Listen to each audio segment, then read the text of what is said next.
Good morning. I still think we're morning, right?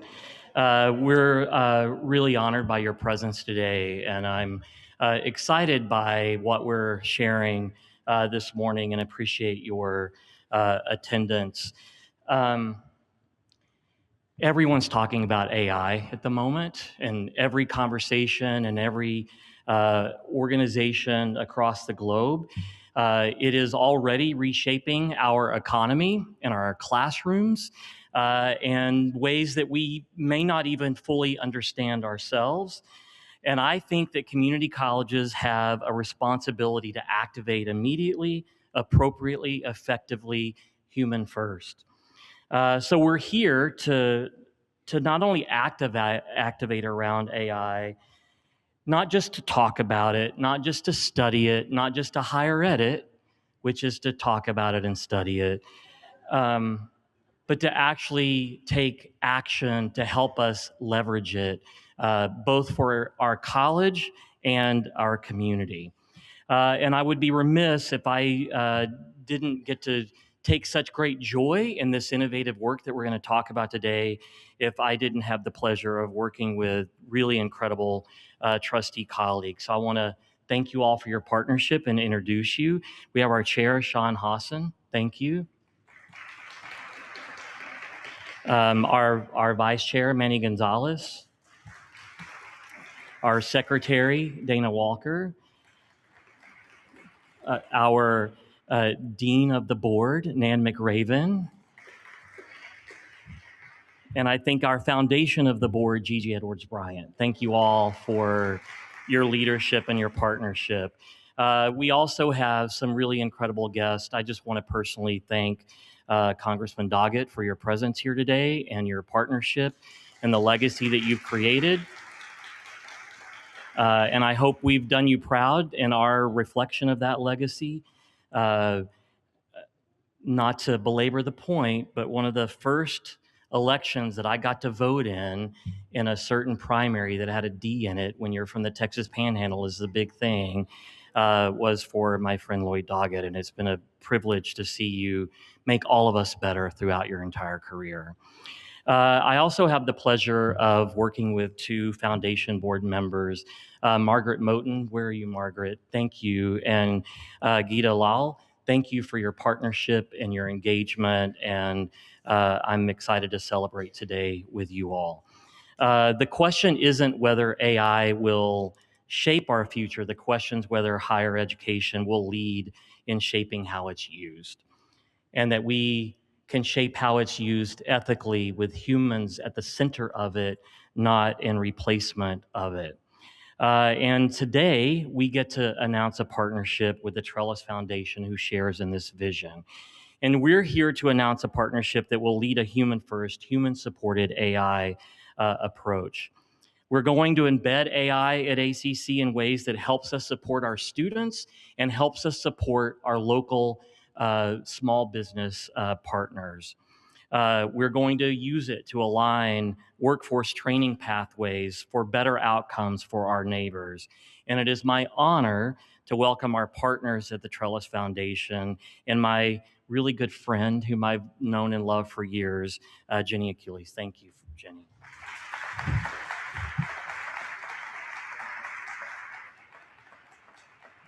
So Trellis Foundation, at the foundation, we work statewide to support students, to support the policies and practices that support students as they pursue their post-secondary and career goals and ensure they're able to thrive. So we work across the state, but also here in Central Texas, and excited to be here with you this morning. We are, like, as the Chancellor said, we, like many of you, have been pondering how we can best position students and colleges to harness the potential of AI. I know we're all thinking about these in rooms, and it's not often when such an exciting opportunity comes across my desk. So I was very, very excited to be able to support this work. Our enthusiasm for the work that we're celebrating today stems from the approach of it. As the Chancellor said, it's not about technology for the sake of technology, about how do we really maximize that opportunity to accelerate the human support and the human care and the engagement with our students, which these are all hallmarks of Chancellor Lowry Hart's leadership and also ACC's commitment to student success throughout the years. We believe that this work has the potential to be a national model and to really help community colleges as they are seeking ways to strengthen that human connection to support student outcomes. We are honored to share this vision and with ACC, and we are really proud to be able to support the work as it's happening. And at this time, I'd like to invite the ACC trustees to join me at this stage as we commemorate this next layer of our partnership. Thank you, guys.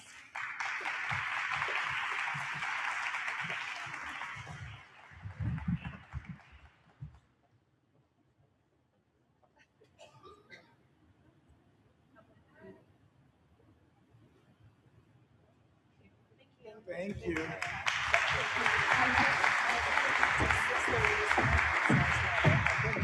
You're looking like you didn't work out. Thank you, Jenny, and thank you to the Trellis Foundation for the generous grant. I'm Dana Walker, the Secretary of the Board of Trustees.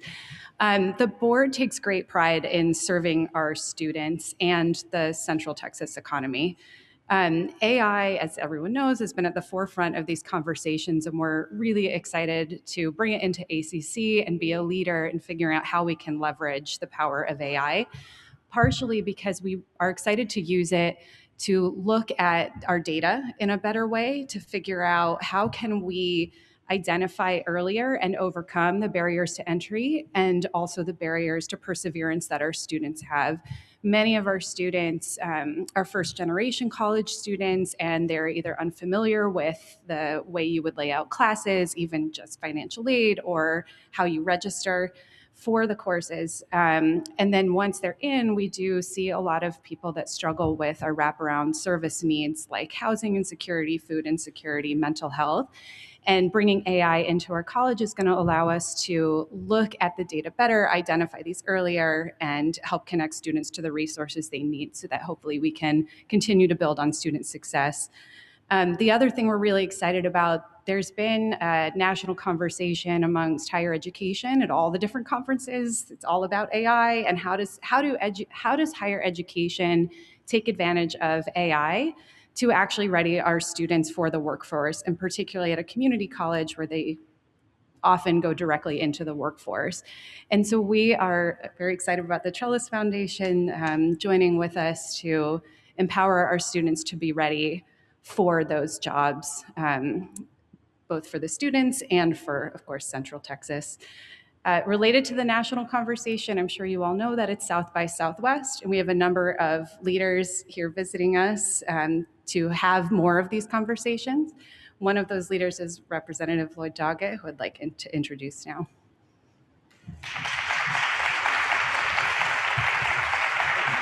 Thank you. That's very nice. Well, thanks very much. Appreciate this opportunity to join you. I just had most of these ACC trustees up in Washington advocating for students and for ACC as they do so effectively. And of course, special thanks to the Trellis Foundation for making this possible and for what you're doing all over Texas to advance educational opportunities. I think ACC does such a great job under the Chancellor's leadership of adapting to the ever-changing economic environment and needs of our community. So whether it's semiconductors or software or cybersecurity, ACC is there ready to meet the challenge. We've seen that adaptability at the ACC Impact Lab next door at the software factory, and ACC is working to train the next generation of experts in manufacturing and technology that will benefit those individual students and will benefit all of us in terms of our local economy and our national security. South by Southwest, or South by, as Dana was just mentioning, is about to envelop our community, and those who were originally attracted for music or film are now mostly attracted because of our tech community. I think it is a great opportunity to showcase what's happening at ACC.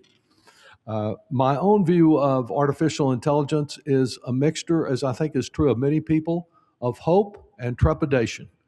Hope because really the history of major changes, major technological changes, disrupts jobs, but it has also created opportunities. And programs like that, which the Trellis Foundation is supporting and ACC will implement, are going to help students learn to work with AI rather than to compete against it. But there's also trepidation because we know that AI will drastically reshape some industries, workplaces, professions, and that's why innovation must expand access, not just widen inequities. As Congress debates AI policy, which we already are a bit, we have to strike the right balance. I reject the argument that any regulation is bad regulation, particularly when AI is already in this election year creating fakes that will impair our democratic process.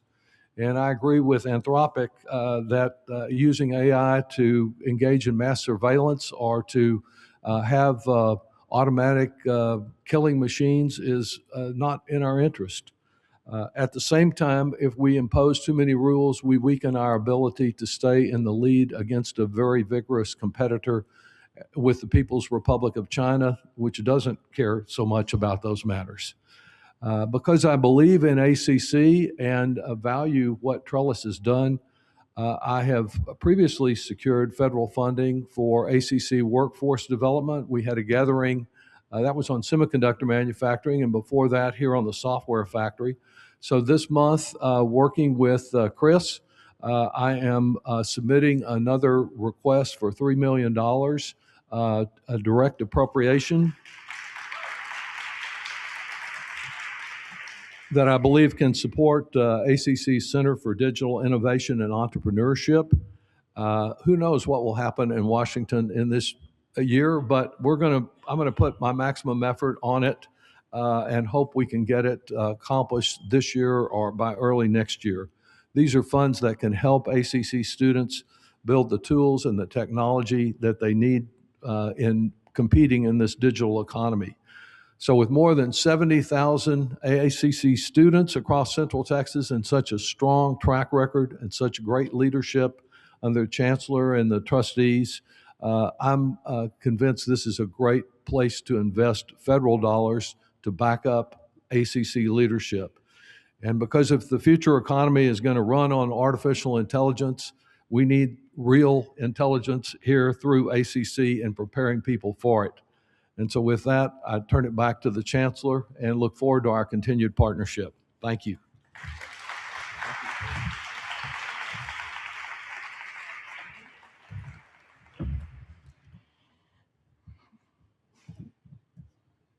Representative Doggett, your legacy, your impact, your leadership is affected every space in this entire college and the students that it serves. We're so grateful for your partnership and your advocacy, not just today, but throughout your career. And I just wanted the community, the ACC community, to have an opportunity to directly thank you for that. Thank you so much.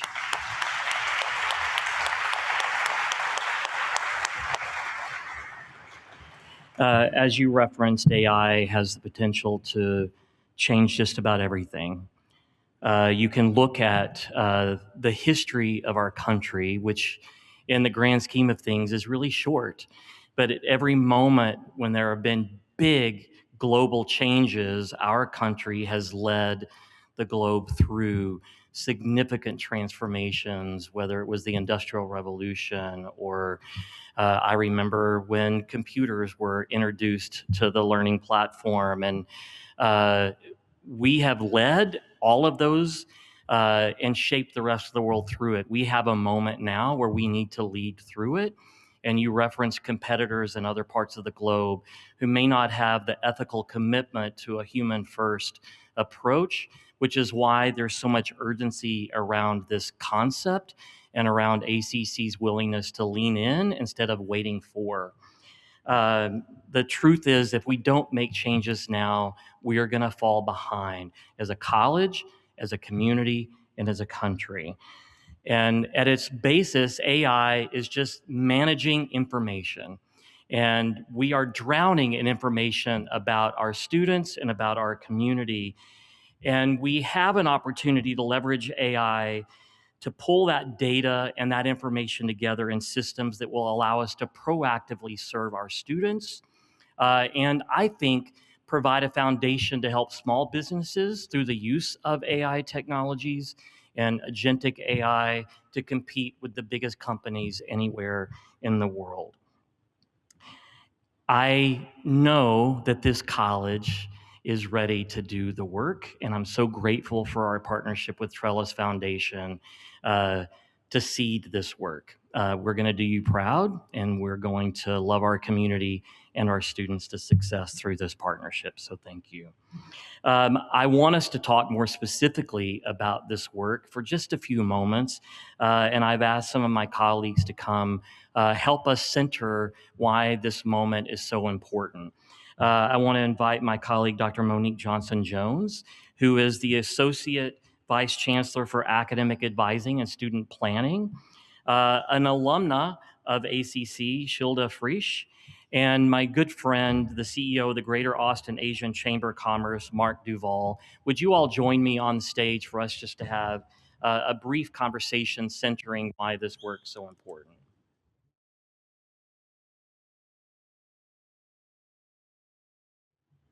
I don't have a conversation about AI that doesn't in some form or fashion devolve into fear, uncertainty, and worry that it's going to replace us, right?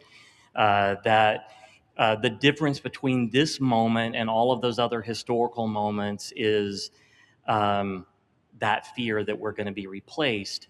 At the State of the College we had a few weeks ago, my friend Guhan talked about that fear directly, that every time we've reached one of these critical moments of transition, the fear has always been that the innovation was going to replace the person. And in every moment historically, that innovation has spawned new industries, new products, new endeavors that reshaped how we experience the world. I think we're in one of those moments. The difference in those moments and this one, and why I think we need to speak to the fear of it, is that this moment actually may challenge and replace jobs that have historically been protected. And that is what we refer to unlovingly and lovingly as white collar jobs. And our approach is to ensure that we honor the human at the center of this work, that we don't ignore the moment, that we lead the moment and shape how others engage it. And so I'm just grateful for my colleagues' willingness to sit and talk. And Shilda, I want to start with you. When you experienced the college, you first enrolled at ACC. What was the most confusing part about receiving the services that the college offered in your support? The most confusing part about receiving the college support for me, I started at ACC 19 years ago. And it was challenging for me because I had to keep going to different departments and being told, hey, this is not where you need to go. There's somewhere else that you need to go. And then I'll go to that department and then they'd lead me somewhere else. And the least that you want to go through is being tossed from department to department. So that was very confusing for me and very overwhelming.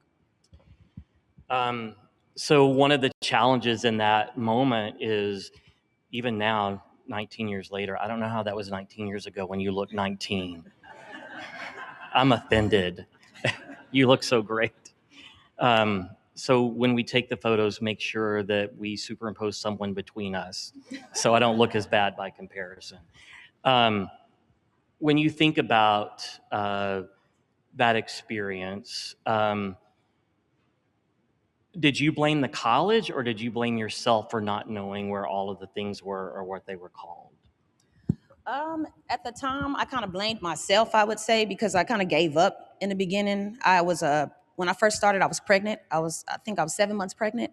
And I ended up having my baby during a final exam, actually. And I did not know where to go, who to speak to, what to do. So I just dropped out. And if I would have had like this new AI system or somewhere where I could go and know where to go, I would have probably had more support and felt more confident and more supported in that decision. Instead of just dropping out, I would have stayed in. Yeah, I think that's the opportunity that we have, right? That we have all of the supports. I think this college and this community are known for providing resources and supports to love our students to success. We're just not good at leveraging all of that information and directly connecting it with you. And so what I hear from our secret shoppers a lot, and I know Monique will share her own version of this, is that when students can't find something, they don't think we failed them. They think they're not smart enough or capable enough. And AI gives us an opportunity to build systems that leverage all of that disparate information in an actionable, immediate, proactive way for the student. So tell us what you're doing now. Right. What I'm doing now is I work in communications and marketing department. I am the college relations assistant, so I support RB the Riverbat, and I also support college relations. So I love it. Awesome. You're an ACC success story, and now you get to connect students to the supports that you had a hard time finding. So thank you for leaning into that work. Mark, when you think about this application in a business setting, how do you already see AI changing the workplace? Yeah, thank you, sir. And I'm so impressed to see how this college, how you as a leader are leaning into AI, because it is so important, the impact that it's going to have on all of our lives today, tomorrow, and well into the future. I think the interesting perspective that we have at the Asian Chamber is we work with some of the world's leading technology companies. Samsung would be a great example. We work very closely with their teams here in the region, but all the way down to mom and pop food truck operators, right? Or even solo entrepreneurs or solopreneurs, as we like to call them. And so we see an entire range of companies, businesses that are trying to deal with AI, both in a futuristic way and in a real-time way. And what we see is two things. One is transformative capabilities, things that are really defining new ways to think about everything that we do and how we do it, and optimizing opportunities such as what you just described with helping students or helping the school understand the data that's all around us. So we see the incredible positive potential of AI in at every level of every company that we work with. But it's all about being intentional about how to evolve and lean into it, and in whatever perspective that is. If you're a single individual, how do you use Anthropic or ChatGPT or some of the other platforms out there just to make yourself more capable and knowledgeable? I've seen startups now that, or even small companies that we work with, that typically are really stuck because they are already working 20 hours a day. They're stuck in not being able to either financially afford marketing companies to help them, or financial analysis to help them with their business modeling. Now those tools are readily available. So they are dramatically expanding their businesses. And then on the larger companies, yes, we're seeing a flattening, we're seeing optimizing of, and a loss of white collar jobs, quite frankly, quite significantly, as companies optimize the humans that they have in their ecosystem. So it's really tremendous. It's happening everywhere all at once. And I think for your school to be leaning into it, helping your students figure out not only today and tomorrow, but the future is critically important. One of the conversations that you and I had, Mark, was the state of the college, and you had said to me that as you engage your membership, AI is the number one issue that they're always talking about and asking about. You want to talk through what you think that interest is? Is there something specific about it? Or is it just general concern and no, we need to activate? I think trepidation is probably an important word in this conversation, because people are just afraid of what they don't know. And so when we talk with small businesses particularly, many of them are just trying to survive. Many of them are just trying to keep their businesses running. They know that they need to be smarter about AI. They know that they need to be smarter about adopting AI, but they don't even know where to start. And many of them, when I speak with them specifically, are asking for our help because we are seen as a trusted voice. And I think that's an important word here, is trusted, because there's so much happening, whether it's the culture wars, all the way down to which AI you should choose and why, and which one has been, denied by the Pentagon most recently. There's just so much happening. How do you figure out where to begin? And so that's probably the overwhelming message that I hear back from our members is, where do I begin? How do I start? And so the fact that you're starting with your students and their real-time needs, I think gives them the foundational capability to process what's happening and what it means. You referenced the kind of the fear and trepidation and uncertainty, and I think we all feel that. There's so much we have yet to learn and understand about the structures, and how do we put structures in place to protect our data and to protect our students and our members. And that's why I think it's important for us to lead in this space, that we get to define and co-create those structures and safety net together, or it'll be defined for us, and it may be defined for us by actors that we don't know or trust. Make a little bit of news, and Jenny will be thrilled because of this grant partnership. The week after spring break, and because of our partnership with Mark and the Greater Austin Asian Chamber, we're launching our first small business AI challenge as a pilot, and then all of the ACC cabinet leadership teams and with our invited trustees, we'll start in April going through a 20 by 20 minutes a day, 20 days over the course of the month, so that we can learn how to effectively integrate AI habits into our daily existence, so that when we're talking about understanding about how it's helping us and effectively and ineffectively. Thank you for the partnership in launching that pilot that we then will take as soon as May across the community. Monique and I have talked a lot about how we serve our students, and that we have a lot of information on our students, but even like in advising, the information may be in notes that are across 4 or 5 different software applications. And then we have tutoring information, we have basic needs information that may be in different softwares. And I'm looking at my friend Nancy back there, who's trying to figure out how we schedule the entire college based on information we have in some pockets. What would a world look like if all of that information could be used to serve students seamlessly and immediately? Thank you, Chancellor. And I think you were very nice and generous in saying 4 or 5 different different websites, but it would look transformative for our students. It would look students who in this day and age, when they have that smartphone and they want information, they can get it immediately and they don't have to wait for it. And not just that they receive the information, but that it's accurate, because all of our systems are talking together. We all have the same information, so that we can, and they are not given the runaround and doing I call it the college scavenger hunt. I need advising, I need tutoring, but where and what campus, it won't matter to them. All they will see is that they're getting quality services. And ultimately, that's one of our major goals and priorities. I think what it would look like is that instead of, I'm going to be transparent here, me spending so much time chewing over, right sizing our advising staff, AI can help in that endeavor, and that it can take off some of the workload of our advisors and provide information on those basic questions and inquiries that our students have. They can get it. They can get an answer. So that it would free our advisors up to do what?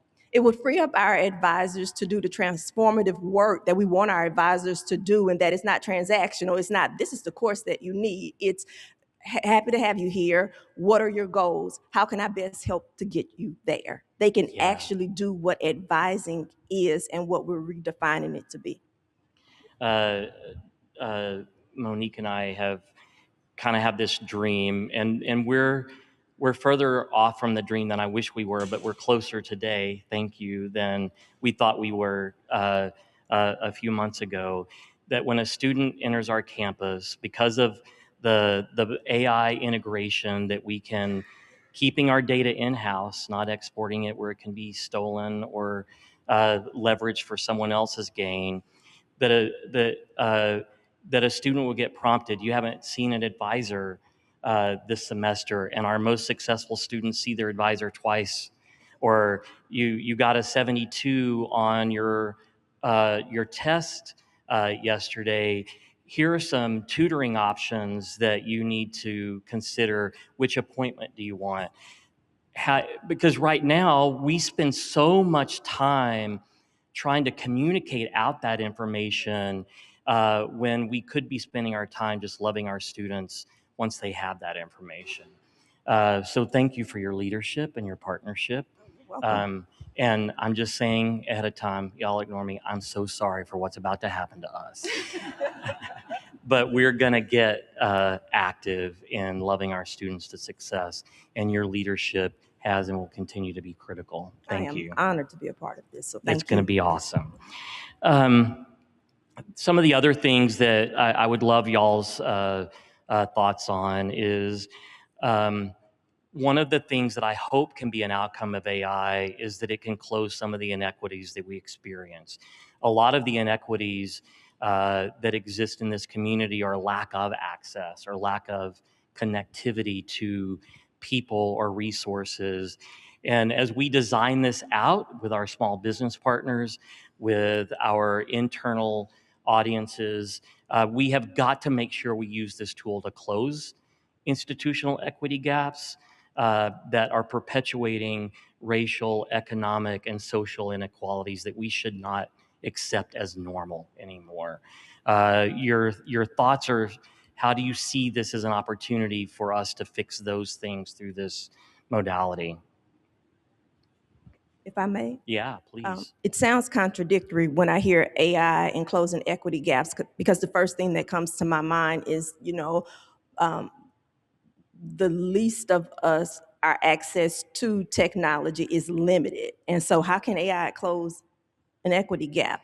But it can, in that knowing where we're going in the future, that introducing this now to our students is preparing them for the future. And so that's one major step, in my opinion, in closing that equity gap. They're familiar with what it is and how best to utilize it to serve their purposes. 100%. Other thoughts? I have two thoughts. One is, I recall being in college and learning how to use Excel. That was a long time ago, right? But I'm still learning, Mark. But think about how powerful that one platform was, and it really evolving from paper or calculator based calculating to having this incredible system that can help you with data, managing data. So I that's my personal thought every time I go back to how do you apply this incredible wealth. Let's stay with that thought really quickly, because one of the things that I've experienced already is that the things that I was using Excel for, the setup of it, the manipulation of it, the preparation through it, AI has already changed my relationship with Excel, where I don't have to be the technical expert. I just get to use the benefits of it. Exactly, and that's my ultimate point. Is we're moving from the engineering of how to do stuff and the overwhelming amount of information that's out there to real-time knowledge, right? And so we're I think closing gaps is really about accessing knowledge, better knowledge faster, right? And that's the power here. Well, I appreciate your partnership and your leadership. We're really proud of you as an alumni and as a colleague. I'd offer, if you have any last thoughts or words of wisdom, don't have to. You've been wise enough already. Just want to give you an opportunity to offer some concluding thoughts. I'm going to say that I am excited about this opportunity. I have high hopes for it in helping to address, let's put it in a positive way, to enhance our tutoring and our advising services at ACC to help our staff so that they're better prepared to help our students and to love our students for success. So I'll say that. Yes. I'd like to add that I think the comment that was made earlier about the U.S. is frequently led in many of these revolutions of information or industry or others. I think we're behind. And when I look at what's happening around the world, whether it's China, whether it's Singapore, right now is where my attention is. The work that's being done to educate, I mean, elementary school kids as to the application of AI, it's not an occasional thing. It's a systematic across the board thing. And so as we progress, or even as we dive into what do we do from here, we should be looking particularly to Asia and how their institutions are using knowledge-based AI transformational plans. Yeah, I'm worried about that. That we're leading the world in the manufacturing of the chips that make AI possible, but not in the application of AI, and we got to catch up. I think we can, but we can't catch up if we're just debating on whether it should be used or not. But I'd like to say, being a mother of 8, a full-time student, and a full-time employee, I'm just glad that they're coming up with something that could help students, and to know that students' stories and perspectives were heard. It just gives me clarity to know that our voices matter, and that we are truly, I'm sorry, our voices matter, and, oh, sorry. And you're good. You're good. Our voices matter, thank you. You matter. Your words matter. And I think we have a lot to learn from your experience, because it's not an atypical one. It's the typical experience of our students. So thank you for giving voice and face to that. Did you say mother of 8? Yes. Girl. I want to thank you all for being here. I want to thank you all for your partnership and your comments. This isn't about building technology. It's about building trust. It's about building systems, not playing around the edges of the technology, but appropriately, ethically, safely building through the technology to better support our students and our community. So thank you all for your engagement today. Thank you all for your words and your leadership and your partnership. And thank you, Trellis, for making this possible. This grant is going to launch not just, I think, a play for our local community, but a play for our national community as well. Thank you. Thank you all so much.